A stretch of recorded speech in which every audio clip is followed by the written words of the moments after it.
जन्मभूमिश्च स्वर्गादपि गरीयसी।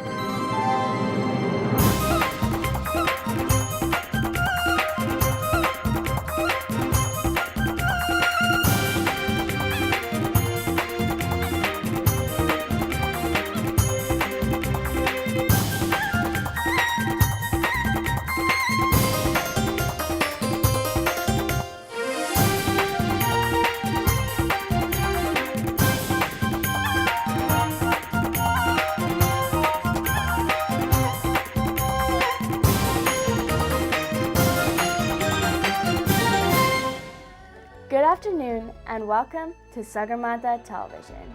Sagarmatha is the Nepali name for Mount Everest, the highest mountain of the world. It is also known as a rooftop of the world. Sagarmatha Television is the first Nepali television program ever to be produced and broadcasted outside of Nepal. Sagarmatha Television will show you the beauty of Nepal and the Nepali community living around the world. Namaste. This is Shritika, your host for today's program. Before we begin, we'd like to thank our generous underwriters for making Sagarmatha Television possible in part. Welcome back to the program. As you all know, the first segment of our show is Bibit Sangalo. This includes national songs, news from Nepal and Nepali communities living around the world, entertainment, legal discussions, and much more. Well, viewers, now we'd like to begin today's episode of Sagarmatha Television with Bibit Sangalo, presented by Mr. Bipin Raj Upriti.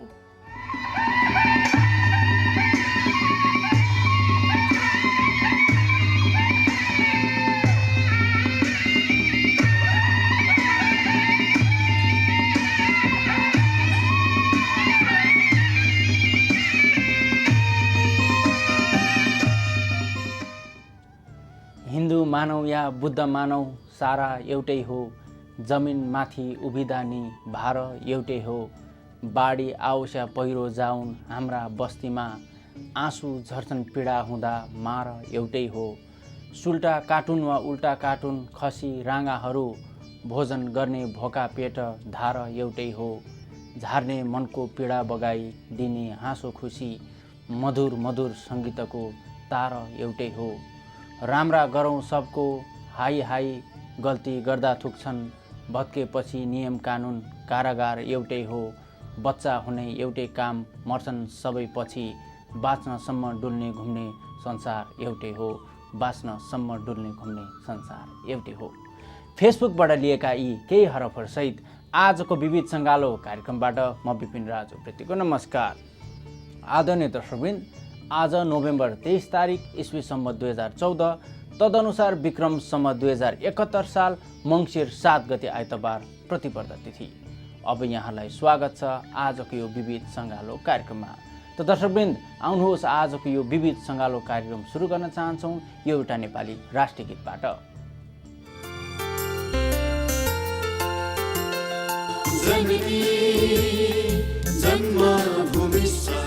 स्वर्गादपि गरीयसी।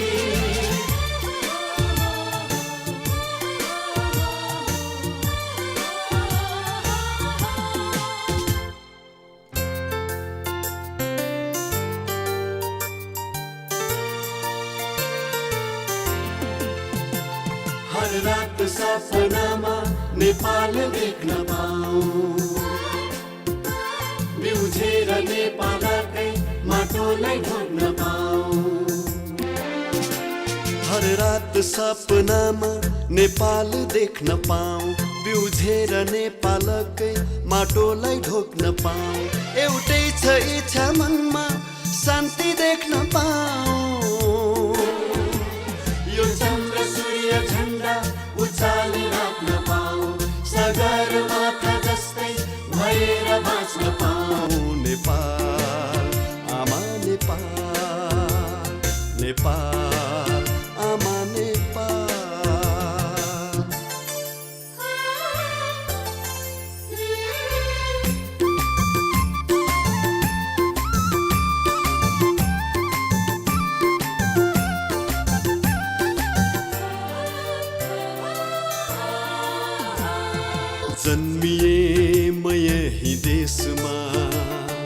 देशकै मुहार फेर्नु छ, बुद्धको शान्ति सन्देश विश्वभरि नै छर्नु छ।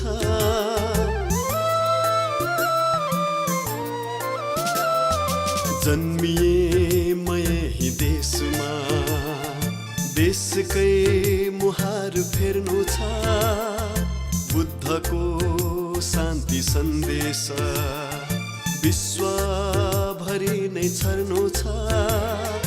गीतमा पनि नेपालकै गौरव गाथा गाउन पाऊँ, सृजना पनि बाँचुन्जेल यही धरतीमा गर्न पाऊँ।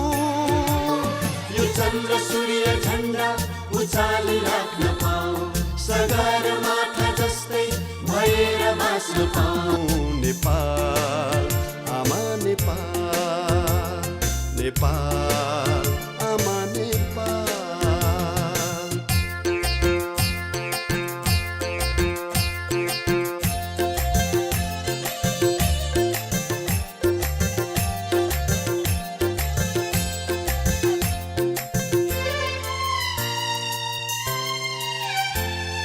नेपालको सम्झना राखेर विश्वमा जहाँ बसे नि, डाफेर मुनाल गुराँस मयूरलाई डाँडाले छेके नि।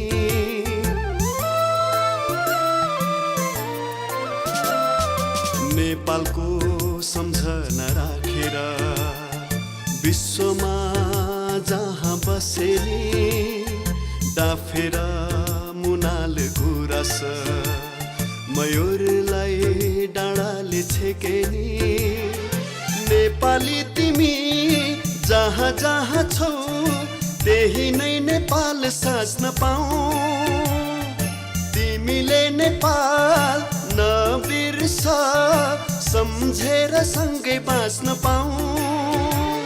यो चन्द्र सूर्य झण्डा उचाली राख्न पाऊँ, सगरमाथा जस्तै भएर बाँच्न पाऊँ। नेपाल आमा नेपाल, नेपाल आमा नेपाल। हर रात सपनामा नेपाल देख्न पाऊँ, बिउजेर नेपालकै माटोलाई ढोग्न पाऊँ। एउटै छ इच्छा मनमा, शान्ति देख्न पाऊँ। यो चन्द्र सूर्य झण्डा उचाली राख्न पाऊँ, सगरमाथा जस्तै भएर बाँच्न पाऊँ। नेपाल आमा नेपाल, नेपाल आमा नेपाल, नेपाल आमा नेपाल, नेपाल आमा नेपाल।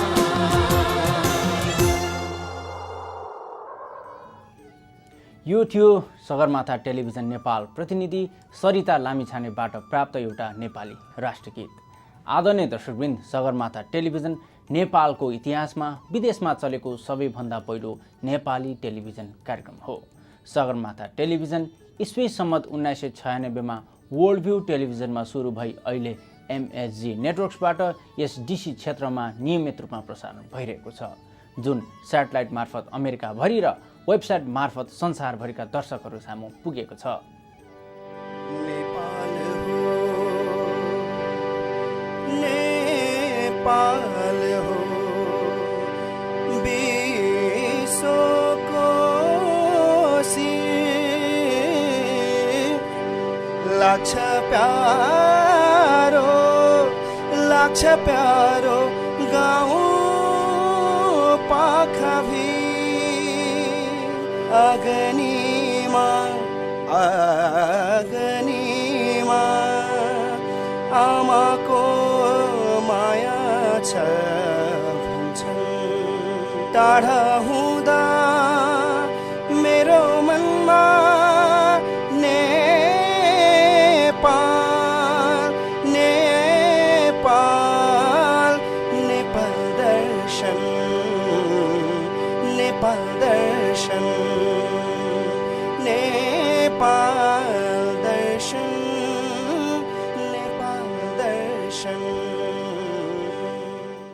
यो थियो हाम्रो दोस्रो प्रस्तुति नेपाल दर्शन टेलिभिजनको एक झलक।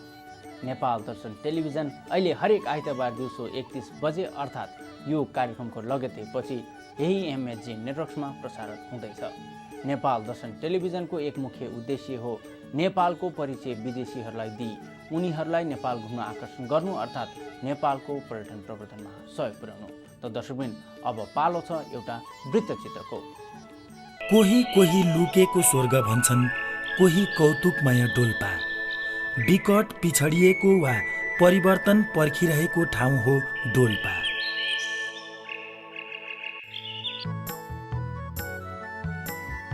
सात 7,932 वर्ग किलोमिटरमा फैलिएको नेपालको सबैभन्दा ठुलो जिल्ला हो डोल्पा।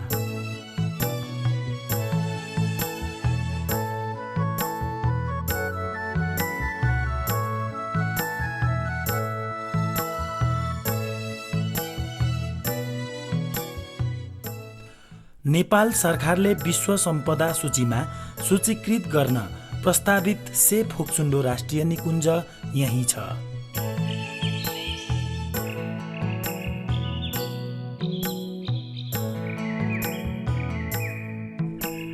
सम्भवतः नेपालको सबैभन्दा गहिरो ताल से फोक्सुन्डो 650 मिटर गहिरो छ भने यो ताल 3600 मिटरको उचाइमा छ।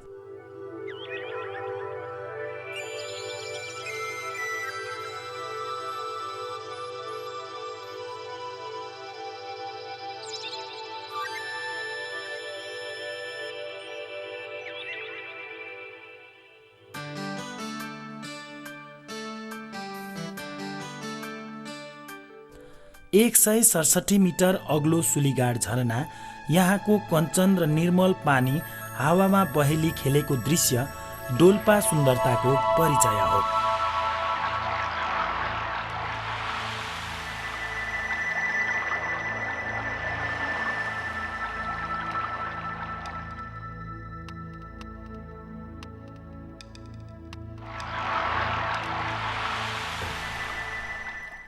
आजसम्म डोल्पाको कुनै पनि भूभागलाई सडक यातायातले छोएको छैन।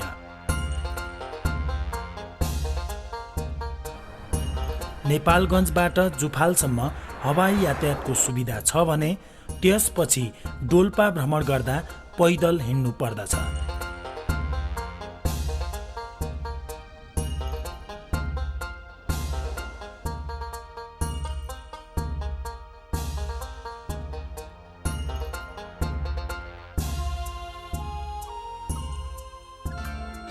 नेपालको सबैभन्दा ठुलो जिल्ला भए तापनि डोल्पा जिल्लाको सम्पूर्ण भूभागको करिब 1% मात्र खेतीयोग्य जमिन भएकोले यहाँका प्राकृतिक सम्पदाहरूको उचित सदुपयोग गरी पर्यटनको माध्यमबाट ग्रामीण गरिबी निवारणका लागि पर्यटन कार्यक्रम अगाडि सारिएको छ। नेपालका अत्यन्त विकट जिल्लाहरूमा पर्यटनको माध्यमबाट गरिबी निवारण गर्न सकिन्छ भन्ने महान उद्देश्य बोकी नेपाल सरकार संस्कृति पर्यटन तथा नागरिक उड्डयन मन्त्रालय अन्तर्गत UNDP को व्यवस्थापनमा सन् 2001 मा ग्रामीण गरिबी निवारणका लागि पर्यटन कार्यक्रम नेपालका 6 वटा जिल्लामा लागू गरिएको छ, जसलाई छोटकरीमा TRPAP पनि भनिन्छ। यो कार्यक्रम डोल्पा जिल्लामा पनि लागू गरिएको हुँदा जिल्लाको पर्यटन विकासमा सकारात्मक परिवर्तनको सुरुवात भएको छ।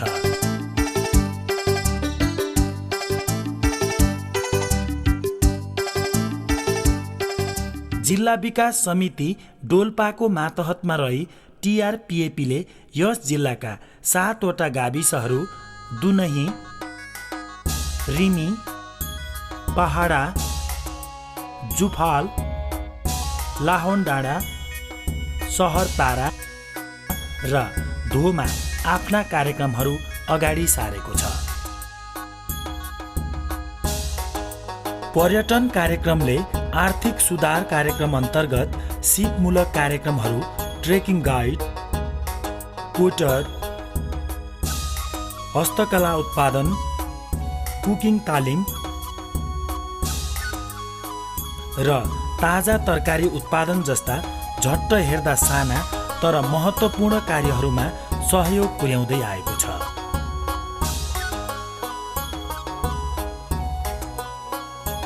समुदायबाट पहिचान भएका यी र यस्ता आयोजनाहरूमा ऋण लगानी, पर्यटकीय सम्पदाको बजारीकरण जस्ता महत्त्वपूर्ण कार्यहरू सञ्चालन गर्दै आएको छ। पर्यटन कार्यक्रमले स्थानीय आवश्यकता र स्थानीय समुदायहरूको बीचमा पुल भएर प्राविधिक र आर्थिक सहयोग उपलब्ध गराउँदै आएको छ।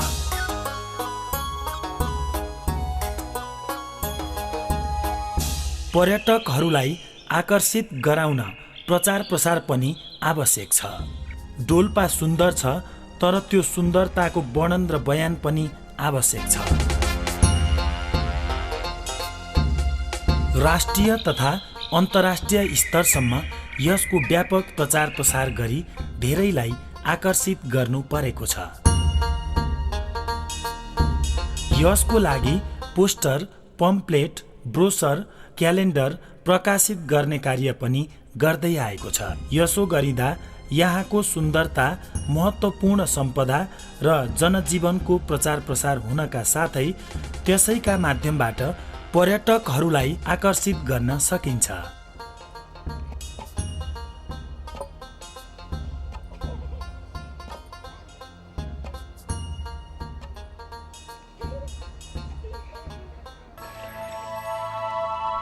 डोल्पामा के छ भन्ने थाहै नपाई त को आउँछ र? जब आउन थाल्छन् अनि मात्र पर्यटन विकासको कुरा आउँछ। केवल डोल्पा, कर्णाली अञ्चल, मध्यपश्चिम नेपाल वा नेपाल मात्र नभएर अन्तर्राष्ट्रिय स्तरसम्म प्रचार प्रसारको काम पनि पर्यटन कार्यक्रमले गर्दै आएको छ र उद्देश्य अनुरूप काम पनि तीव्र गतिमा सञ्चालन भइरहेको छ। कुनै पनि काम गर्नु अघि सम्बन्धित व्यक्ति वा समुदायलाई त्यस सम्बन्धी जानकारी दिनु जरुरी छ। व्यक्ति वा समुदायले कुनै पनि काम वा योजना यो मेरै लागि हो भन्ने बोध नगरेसम्म सफल हुँदैन। तसर्थ पर्यटन कार्यक्रमले समूह गठन गरी चेतना फैल्याउने काम गरेको हो।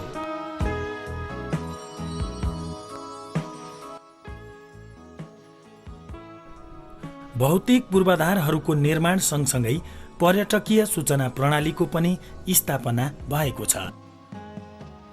समुदायबाटै समस्याको पहिचान र समुदायकै सक्रियतामा निर्माण, पुनर्निर्माण र सञ्चालन, समुदायबाटै निर्णय भई आएका ठाउँमा खानेपानीको धारा, घट्ट आदिको निर्माण जस्ता काम पनि पर्यटन कार्यक्रमले गर्दै आएको छ।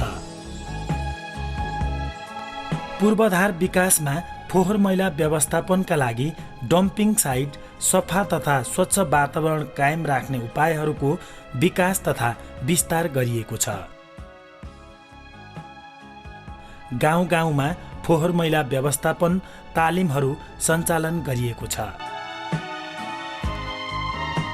फलत स्थानीय बासिन्दाहरूमा वातावरण सम्बन्धी सचेतना बढेको छ। सिपमूलक हस्तकलाका विभिन्न सामग्रीहरू बनाउन पनि सिपालु भएका छन् डोल्पावासीहरू। पर्यटनको माध्यमले गरिबी निवारणको सफल प्रयोगका रूपमा यसलाई लिन सकिन्छ। कुनै पनि कामको मूल्याङ्कनको आधारमा त्यही कामबाट प्रभावित व्यक्ति, समुदाय वा समाजको प्रतिक्रिया हो। ग्रामीण जनतालाई प्रत्यक्ष फाइदा पुर्याउनु पर्छ भन्ने उद्देश्य पूरा गर्न पर्यटन कार्यक्रमले आफूलाई केन्द्रित गरेको छ।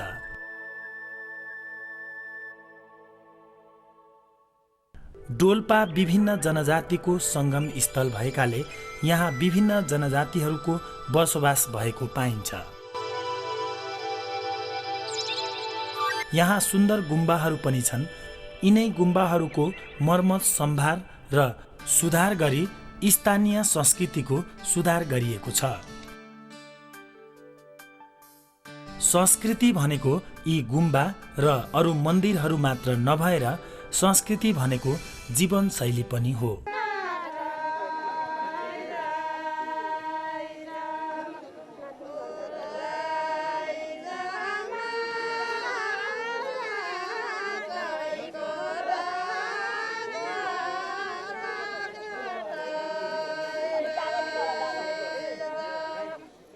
यी सबै कामहरूको उद्देश्य स्थानीय स्तरमा चेतना र सिप विस्तार गरी पर्यटनको संख्या वृद्धि र जनताको जीवनस्तर सुधार गर्नु नै हो।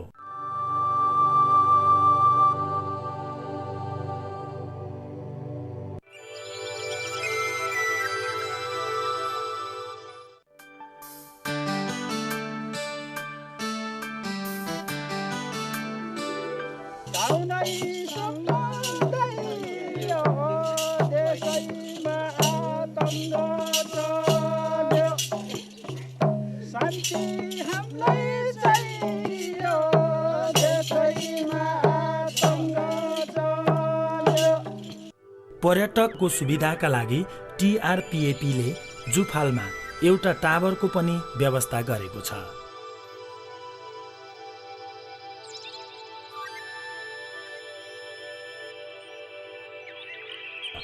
प्रचार प्रसारको कमीले चर्चामा आउन नसकेका कुण्डहरू, तातो पानीका मूलहरू, उच्च पहाडी श्रृङ्खलाहरू र पुराना गुम्बाहरूको संरक्षणमा जोड दिएको छ। यिनीहरूको संरक्षण, व्यवस्थापन र बजारीकरणको काम पनि भइरहेको छ। यति आकर्षण र मौलिक विषयवस्तुको बजारीकरणले स्थानीय जनता बढी लाभान्वित हुनेछन्।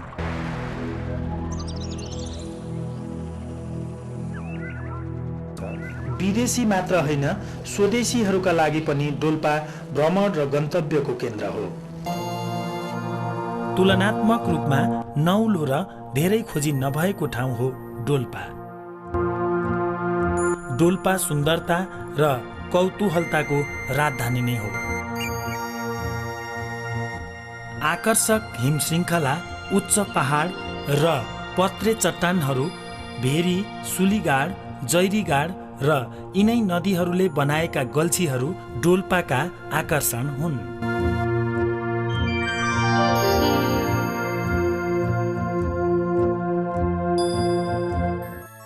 कला, संस्कृति र भाषालाई जगेर्ना गर्दै स्थानीय स्तरमा विकासका कार्यक्रमहरू गर्दै अगाडि बढ्ने चाहना हो पर्यटन कार्यक्रमको। तसर्थ डोल्पालाई सुन्दर तुल्याएर बजारीकरण गर्दै आएको छ।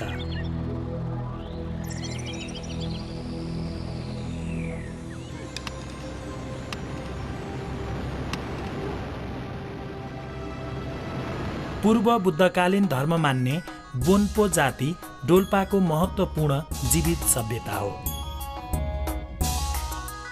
काइके भाषा डोल्पामा मात्र बोलिन्छ।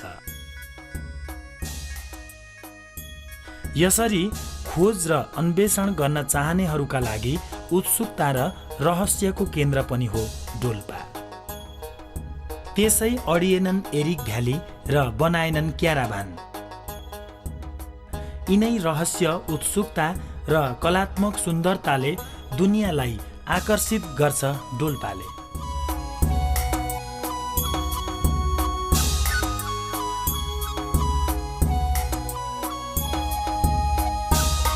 अब क्याराभानका नायक थिन्ले र उनको जन्मस्थल सालदाङ पनि चर्चाको अर्को विषयवस्तु हुनेछ।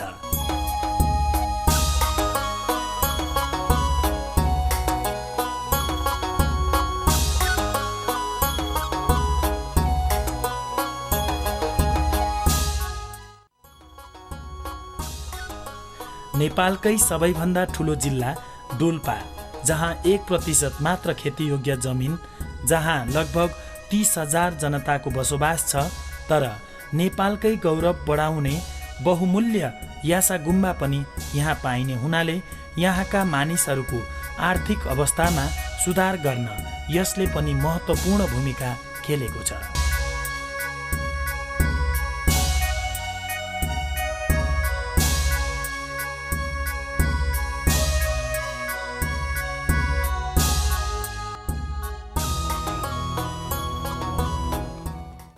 तपाईहरू हेर्दै हुनुहुन्थ्यो नेपाल टुरिज्म बोर्डबाट प्राप्त एउटा वृत्तचित्र। आदरणीय दर्शकवृन्द, यहाँलाई थाहै छ कि सगरमाथा टेलिभिजनको एक मुख्य उद्देश्य हो नेपाली समुदायमा सेवा पुर्याउनु, जसमा हामीले ट्याक्स सम्बन्धी जानकारी, कानुनी सल्लाह, मेडिकल टिप्स, धार्मिक जानकारी तथा अन्य कार्यक्रमहरू प्रस्तुत गर्दै आएका छौँ। त्यसै अनुरूप अब पालो छ कानुनी परामर्शको, जसलाई प्रस्तुत गर्दै हुनुहुन्छ कानुनविद बन्दिता दाहाल। नमस्कार, सगरमाथा टेलिभिजन हेर्नुहुने समस्त दर्शकवृन्दमा म इमिग्रेसन अटर्नी बन्दिता दाहालको हार्दिक अभिवादन। सधैँ चाहिँ आज पनि इमिग्रेसन सम्बन्धी एउटा नयाँ विषय लिएर यहाँको सामु प्रस्तुत भएकी छु र आजको विषय छ cancellation of removal. Cancellation of removal भनेको के हो भन्दाखेरि कुनै पनि व्यक्तिलाई, यसलाई चाहिँ अर्को भाषामा भन्नुपर्दाखेरि सस्पेन्सन अफ डिपोर्टेसन पनि भनिन्छ। यो भनेको कुनै पनि व्यक्तिलाई यदि अमेरिकाबाट डिपोर्ट गर्न लागि छ भने विभिन्न अवस्थामा चाहिँ त्यो डिपोर्टेसनलाई चाहिँ क्यान्सल गर्ने अथवा रोक्न सकिन्छ। अब यसमा विशेषतया दुई किसिमको क्यान्सलेसन अफ रिमुभल हुन्छ। एउटा क्यान्सलेसन अफ रिमुभल रेगुलर भयो, अर्को cancellation of removal of legal permanent resident. अब पहिला कुरा गर्दाखेरि चाहिँ कुनै पनि व्यक्तिलाई कसरी क्यान्सलेसन अफ रिमुभल गर्न सकिन्छ भन्दाखेरि यदि कोही व्यक्ति अमेरिका आएको अनडकुमेन्टेड एउटा मान्छेको इमेजिनेसन गरौँ, त्यो मान्छेको आइदर एन्ट्री विदाउट पर्मिट भएको थियो, यहाँ चाहिँ कुनै पनि भिजा नलिएर छिरेको, अथवा कुनै भिजा लिएर छिरे तापनि भिजा एक्सपायर भइसकेको र अहिले कुनै पनि डकुमेन्टेड अवस्थामा नरहेको, भनौँ हामीले इलिगल भन्ने टर्म हामी युज गर्दैनौँ, हामी अनडकुमेन्टेड भन्ने टर्म युज गर्छौँ। तर अनडकुमेन्टेड कुनै व्यक्ति हुनुहुन्छ भने यदि उहाँ अमेरिका आएको 10 वर्ष भइसकेको छ, पहिलो कन्डिसन 10 इयर्स। दोस्रो कन्डिसन उहाँको चाहिँ क्वालिफाइङ रिलेटिभ हुन पर्यो। क्वालिफाइङ रिलेटिभ भनेको उहाँको बालबच्चा अथवा बाउआमा चाहिँ अथवा श्रीमान श्रीमती भनौँ युएस सिटिजन भएको अवस्थामा, होइन। अनि क्वालिफाइङ रिलेटिभ चाहिँ युएस सिटिजन भएको र के हो भन्दाखेरि क्वालिफाइङ रिलेटिभलाई चाहिँ हार्डसिप, यदि यो व्यक्तिलाई यदि फर्काइने हो भने, जुन देशमा आयो त्यो देशमा फर्काइने हो भने यहाँ बसेको जुन फ्यामिली मेम्बर छ उहाँलाई चाहिँ हार्डसिप हुन्छ भन्ने कुरालाई देखाएर चाहिँ उहाँको रिमुभललाई हामीले क्यान्सल गर्न खोज्ने हो। र पहिलो रेजिडेन्सी रिक्वायरमेन्ट, दोस्रो क्वालिफाइङ रिलेटिभ रिक्वायरमेन्ट र तेस्रो रिक्वायरमेन्ट चाहिँ के हो भन्दाखेरि गुड मोरल क्यारेक्टर। सो त्यो व्यक्ति चाहिँ यहाँ बसेर पनि कुनै पनि क्राइममा इन्भल्भ नभएको र उहाँले चाहिँ ट्याक्सहरू तिरेको, होइन, र गुड मोरल क्यारेक्टर पोजेस गरेको हुनु पर्यो। अब यो इच क्राइटेरियालाई हामीले डिफाइन गर्दाखेरि चाहिँ धेरैभन्दा धेरै डकुमेन्टेसनहरू लाग्छ। यसमा चाहिँ हामीले फर्म 42A भन्ने हामीले फर्म युज गर्छौँ र त्यो साथसाथै डकुमेन्टेसनहरू चाहिँ कस्तो हुन्छ भने 10 इयर्सको रेजिडेन्सी देखाउँदाखेरि चाहिँ हामीले आइदर ट्याक्स तिरेको छ भने ट्याक्स तिरेको डकुमेन्टहरू, अथवा लिजको डकुमेन्टहरू, अथवा चाहिँ ब्याङ्कको स्टेटमेन्टहरूको डकुमेन्टेसनहरू, as much as possible doctor भिजिटकै डकुमेन्टेसनहरू हुनसक्छ। किनभने अल्दो यो कुराहरू हेर्दा साधारण देखिए तापनि जो मान्छेको चाहिँ सोसल सेक्युरिटी र डकुमेन्टेसनै छैन भनेपछि उहाँहरूलाई चाहिँ यो डकुमेन्टहरू ल्याउनलाई गाह्रो हुन्छ। सो कहिलेकाहीँ चाहिँ इभन रिसिटहरू, कुनै पनि स्टोरमा किनेको रिसिटहरूदेखि लिएर त्यो सबै हामीले कलेक्ट गर्छौँ। र त्यो सँगसँगै चाहिँ हामीले के भने एफिडेभिटहरू, इम्प्लोयर्सको एफिडेभिट हुनसक्छ, नेबर्सहरूको एफिडेभिट हुनसक्छ, आइदर त्यो मान्छे यति समयदेखि अमेरिकामा बसिरहेछ भन्ने कुरालाई अथवा त्यो मान्छेको गुड मोरल क्यारेक्टर छ भन्ने कुरालाई, त्यसलाई पनि प्रुभ गर्नको लागि हामीले डकुमेन्टहरू युज गर्छौँ। र यो सबै डकुमेन्टहरू राखेर चाहिँ हामी कोर्टमा गएर कोर्टलाई चाहिँ यो मान्छेलाई यदि फर्केर जाने हो भने युएस सिटिजनलाई र यसको फ्यामिलीलाई चाहिँ यो असर पर्छ, किनभने हाम्रो रिजनिङ चाहिँ के हो भने this person is not a threat to the neighbourhood of the community. यो मान्छे यहाँ भएर चाहिँ हाम्रो कन्ट्रीलाई सपोर्टै भइरहेको छ र वी निड दिस पर्सन भनेर उहाँको रिमुभललाई चाहिँ क्यान्सल गर्ने प्रोसेस हो। सो यो पनि एकदमै टेक्निकल एउटा इमिग्रेसनको एउटा टेक्निकल एस्पेक्ट हो र हाम्रो धेरैजना नेपालीहरूले चाहिँ भनौँ यसको चाहिँ बेनिफिट लिइरहनु भएको छैन। यसबारे कुनै जानकारी यदि चाहिन्छ र यसको लागि आफू एलिजिबल हुनुहुन्छ कि भनेर जान्नु छ भने चाहिँ पक्कै पनि एउटा एक्सपिरियन्स्ड इमिग्रेसन अटर्नीसँग सल्लाह लिनुहोला। र यदि कुनै पनि कुरा मसँग सम्पर्क राख्नु छ र सोध्नु छ भने यहाँहरूले सगरमाथा टेलिभिजनको थ्रु मलाई सम्पर्क राख्न सक्नुहुन्छ। आजको लागि यति नै, धन्यवाद। उहाँ हुनुहुन्थ्यो कानुनविद बन्दिता दाहाल। आदरणीय दर्शकवृन्द, अब पालो छ ट्याक्स सम्बन्धी जानकारीको, जसलाई प्रस्तुत गर्दै हुनुहुन्छ सिपिए द्वय हरि शर्मा तथा विराज रिजाल। नमस्कार, म Viraj Rijal CPA Stuart and Rijal CPA firm and tax रजा एकाउन्टिङको तर्फबाट। नमस्कार, म Hari Sharma CPA accrual accounting services. दर्शकबिन, यहाँलाई पहिला जस्तै हामीले एउटा नयाँ टपिक्स लिएर आएका छौँ। यसमा चाहिँ अलिकति USCIS र ट्याक्स IRS को रेसिडेन्सीको सम्बन्धमा हामीले केही प्रकाश पार्न गएका छौँ। यसमा हाम्रो ट्याक्स पेयरहरूलाई केही भ्रम भएको हुनसक्छ। ट्याक्स रेसिडेन्स अथवा USCIS residence meaning immigration status, यसको बारेमा हामीले केही प्रकाश पार्नलाई हरि शर्माज्यूले केही व्याख्या गर्दै हुनुहुन्छ। हजुर, जब हामीले रेसिडेन्स भनेर भन्छौँ, IRS को आफ्नै किसिमको रुल छ। कुनै पनि व्यक्ति कुनै स्टेटमा कसरी चाहिँ whether he or she is a resident or not भन्ने किसिमको विषयमा बोल्नुपर्दा 183 डेजको चाहिँ नि रुल त्यहाँ अप्लाई हुनसक्छ। जस्तो भनौँ कि चाहिँ नि एउटा F1 स्ट्याटस अथवा चाहिँ नि फरेन चाहिँ नि स्टुडेन्ट जब अमेरिकामा नेपालबाट आएर अमेरिकामा बस्छ र चाहिँ नि उसले चाहिँ नि सर्टेन थ्रेसहोल्डमा चाहिँ नि यदि ऊ क्वालिफाइड भइसकेको छैन जुन दिएको समय हुन्छ भनेदेखि उसलाई चाहिँ हामीले 1040 नन रेसिडेन्ट्स भन्ने चाहिँ नि किसिमको इन्कम ट्याक्स रिटर्नको चाहिँ नि फर्म IRS ले प्रोभाइड गरेको हुन्छ। त्यो अनुसार चाहिँ नि उसले फाइल गर्नुपर्ने हुन्छ भनेदेखि सर्टेन रेसिडेन्टल क्यान्डिडेट अथवा चाहिँ नि क्वालिफाइड किसिमको भइसकेको खण्डमा उहाँहरूले डिफ्रेन्ट किसिमको रुल लागू हुन्छ। अवश्य पनि अब जस्तो भनौँ B1 B2 मा यहाँ आउनुभयो, उहाँहरूले यहाँ 6 महिनाभन्दा बढी बस्नुभयो। अब त्यो अवस्थामा पनि ट्याक्सको लागि उहाँहरू ट्याक्स रेसिडेन्स मानिन्छ। न कि यो के अरे ट्याक्स रेसिडेन्स हुनासाथ ग्रिन कार्डको प्रोभिजन पाइन्छ, त्यो त्यसको रिक्वायरमेन्टहरूको फुलफिल गर्नुपर्छ भन्ने होइन, तर ट्याक्सको लागि चाहिँ रेसिडेन्स मानिन्छ र रेसिडेन्स सरह ट्याक्सको कारोबार गर्नुपर्ने हुन्छ। र यसको लागि अरू भन्नुपर्दाखेरि ट्याक्स र USCIS मा डिफ्रेन्सको लागि अब भनौँ USCIS मा नन डकुमेन्टेड छ तर इन्कम भयो भने त्यो फेरि फाइल गर्ने कि नगर्ने भन्ने कुरा आउँछ। त्यो फाइल अवश्य गर्नुपर्छ। इन्कम हुनासाथ जोसुकै डकुमेन्टेड होस् नन डकुमेन्टेड होस् सबैले फाइल गर्न पाइन्छ। र ट्याक्स सोसल सिक्युरिटी छैन भने यहाँले ट्याक्स ID पनि एप्लाई गर्न पाउनुहुन्छ।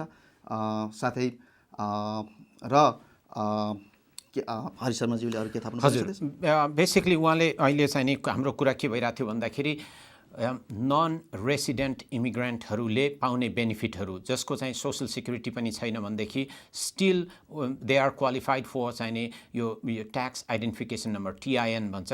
TIN नम्बर एज अ चाहिँ नि डिपेन्डेन्ट अफ US पर्सन अथवा चाहिँ नि US पर्सनको चाहिँ नि क्वालिफाइड डिपेन्डेन्ट अन्तर्गत चाहिँ नि हामीले मान्न सकिन्छ। तर IRS ले दिने सर्टेन बेनिफिटहरू जस्तो चाइल्ड ट्याक्स क्रेडिट भनेर चाहिँ नि IRS ले जुन नियमले दिने किसिमको चाहिँ नि करेन्टली भनौँ $1000 को चाहिँ नि छन्। त्यस्तै गरेर अर्न इन्कम क्रेडिट भनेर सरकारी राहतहरू हुन्छन्।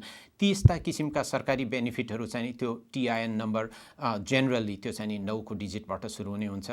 त्यसले गर्दा त्यस्ता किसिमको व्यक्तिहरू चाहिँ क्वालिफाइड हुँदैनन् सर्टेन गभर्मेन्टका चाहिँ बेनिफिट लिन भनेदेखि।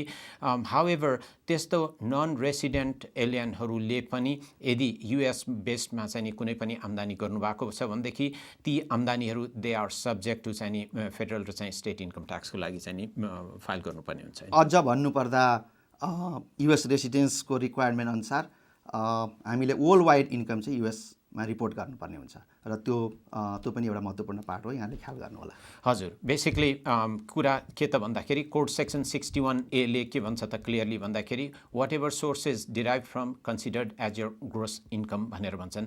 त्यसकारणले जुनसुकै सोर्स संसारको जुनसुकै कुनामा भए पनि चाहे डिभिडेन्ट इन्कम होस् चाहे तपाईँको चाहिँ नि स्विजरल्यान्डको ब्याङ्कमा चाहिँ नि भएको चाहिँ नि ब्याङ्क अकाउन्टले चाहिँ नि अक्रुड गरेको चाहिँ इन्ट्रेस्ट अथवा जेनेरेट गरेको चाहिँ नि ब्याज डिभिडेन्टहरू होस्, सम्पूर्ण किसिमका चाहिँ नि आम्दानीहरू are subject to reportable here in United states.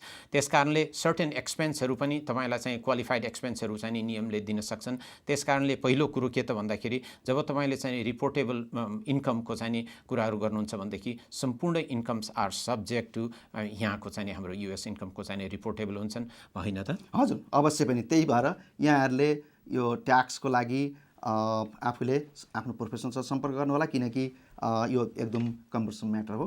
र आजको लागि यति भन्दै म विराज रिजाल CPA, धन्यवाद। नमस्कार, म हरि शर्मा CPA, धन्यवाद।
Sagarmatha television.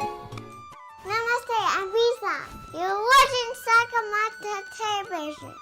America Nepal women's association of greater Washington डीसीद्वारा सञ्चालित निशुल्क स्वास्थ्य शिविरमा डाक्टर महेश्वर वैद्य, आर्यन मन्जु सङ्ग्रौला तथा आर्यन सुनिता श्रेष्ठ सहितको टोलीले निशुल्क स्वास्थ्य सेवा उपलब्ध गराइरहेको हुँदा उक्त सेवाको उपयोग गर्न यस स्क्रिनमा भएका नम्बरहरूमा सम्पर्क गर्नुहोला।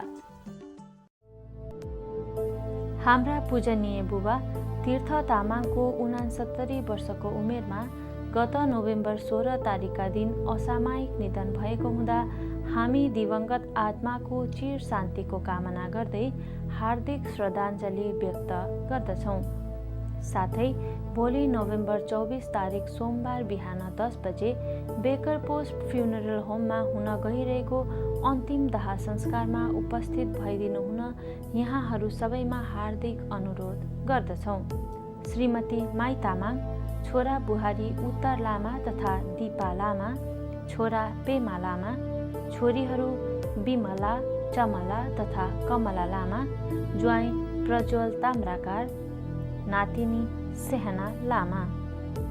सगरमाथा टेलिभिजन परिवार दिवंगत आत्माको चिर शान्तिको कामना गर्दै शोक सन्तप्त परिवारप्रति हार्दिक समवेदना व्यक्त गर्दछ। हाम्रा मित्रद्वय वरिष्ठ पत्रकार योगेश उपाध्याय तथा साहित्यकार सीता पाण्डेका सुपुत्र अनल उपाध्यायको 21 वर्षको अल्पायुमा गत हप्ता सडक दुर्घटनामा परि निधन भएको यस दुःखद घडीमा दिवंगत आत्माको चिर शान्तिको कामना गर्दै शोक सन्तप्त परिवारमा परमेश्वरले धैर्य धारण गर्ने शक्ति प्रदान गरून् भनी प्रार्थना गर्दछौँ। साथै भोलि नोभेम्बर 24 तारिक बिहान 10 बजे चेम्बर्स फ्युनरल होम रिभरडेल मेरील्यान्डमा अन्तिम दाह संस्कार हुन गइरहेको जानकारी समेत गराउँदछौँ। सगरमाथा टेलिभिजन परिवार। सन् 2007 देखि डीसी मेट्रो क्षेत्रबाट नियमित प्रकाशित भइरहेको नेपाली समुदायका गतिविधि, समाचार र सूचनाको संवाहक पाक्षिक अखबार विश्व परिक्रमा। यसलाई घरमै प्राप्त गर्न सम्पर्क गर्नुहोस्।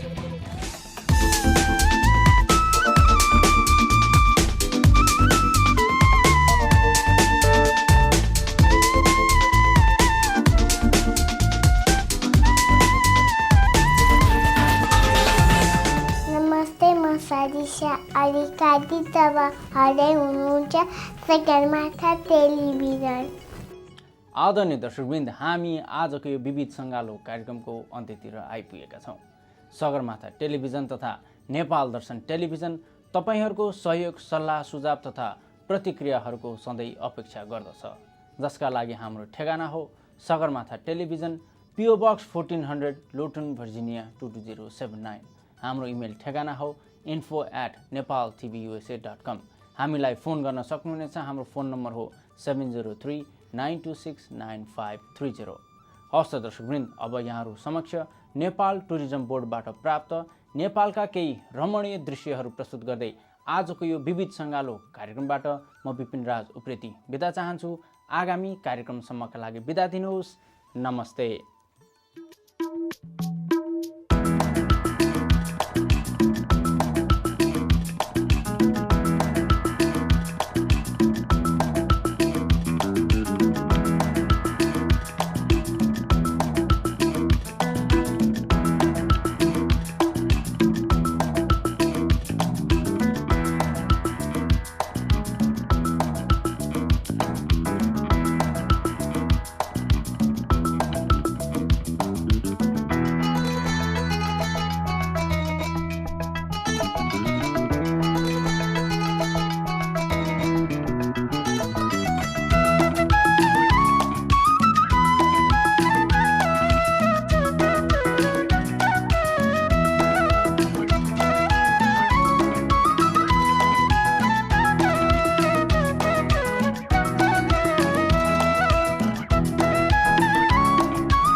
Nepal is a great place for tourism. I'm happy to tell you that America, especially the United States, ranks third in sending tourists to Nepal after India and China. One of the main reasons why people go to Nepal is definitely we have big mountains, huge mountains. It's not only that, Nepal is also a birthplace of Lord Gautam Buddha. We have one of the best highly competitive safaris in the world, especially in the southern part of Nepal. 24% of Nepal's land area are reserved for national parks.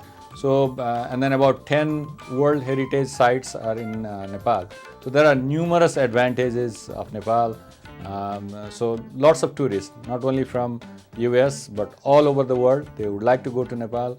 And thank you for coming to Nepal, and we hope to see more Americans going to Nepal.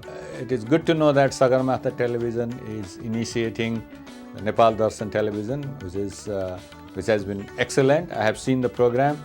I wish you the best for the future endeavor.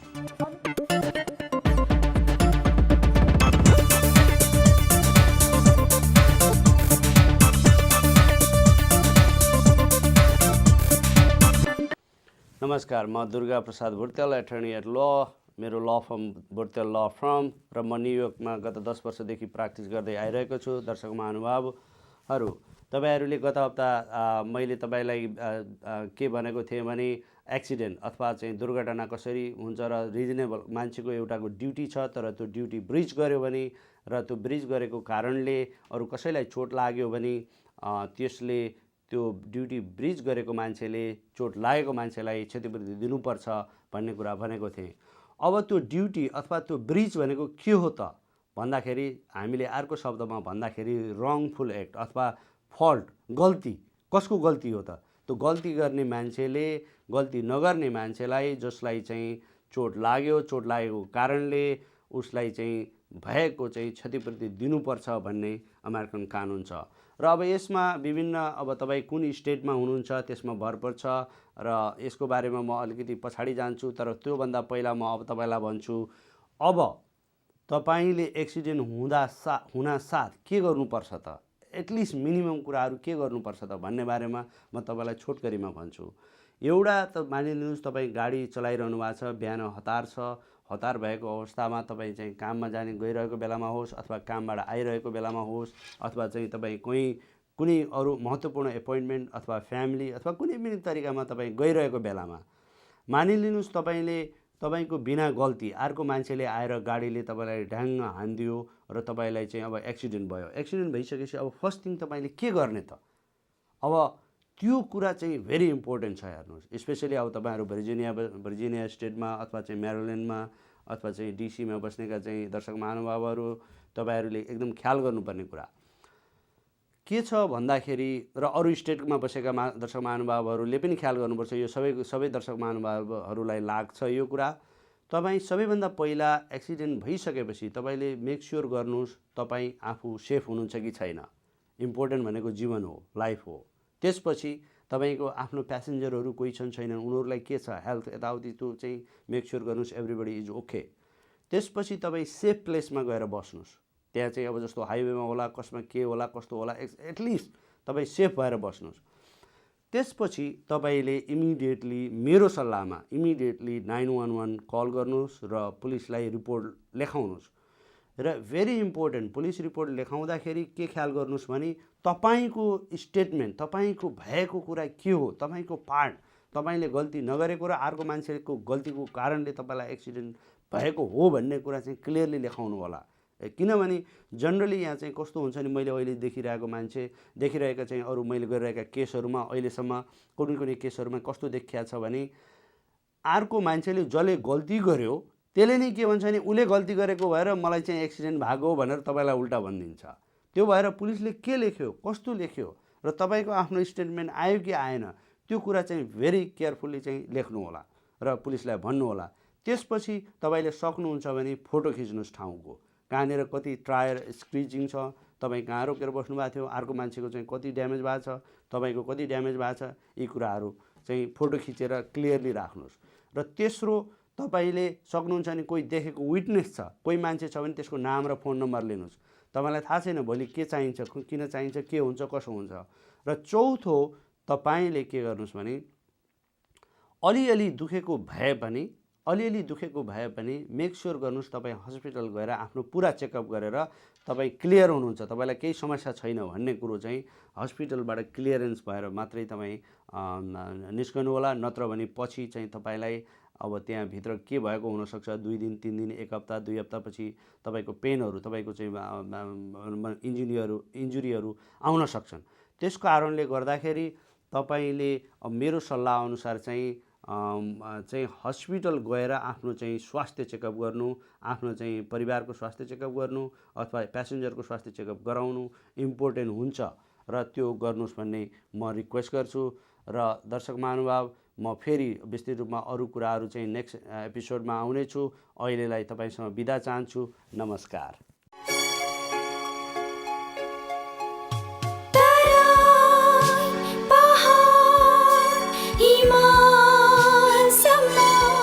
Sagarmatha Television. Well, viewers, this is all for today. We hope you have enjoyed our program. Now, we'd like to conclude today's episode of Sagarmatha Television with this beautiful Nepali song. Don't forget to watch Nepal Darshan Television right after this program, right here on MHZ Networks. Until next week, this is Shrutika Dahal saying goodbye and namaste. Akash